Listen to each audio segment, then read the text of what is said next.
Hi guys, good afternoon once again.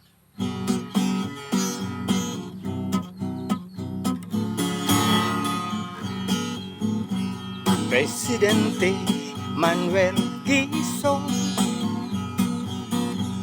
General Douglas MacArthur, nag-retreat sa Corregidor. Pipong Army, 1,000,000. Submarino, cubot, vapor, eroplano, tangki, kanyon, nakidugpait, sibilya mo,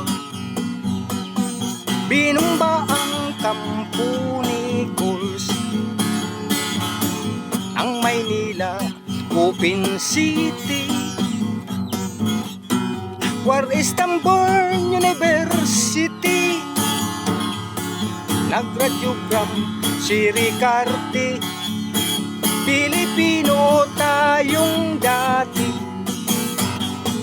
Estranggoleg at McKinley, ang Arsenal sa Cavite, Stachenburg University, binumba ang Kampo Marte,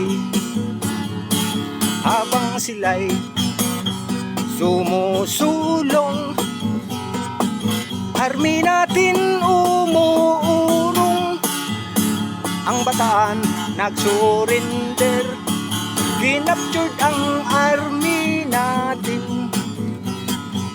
Kung di natin isusuko, mamamatay tayo sa gutom.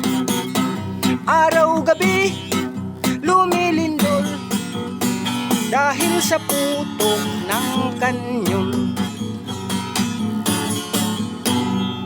It was the Second World War in 1942.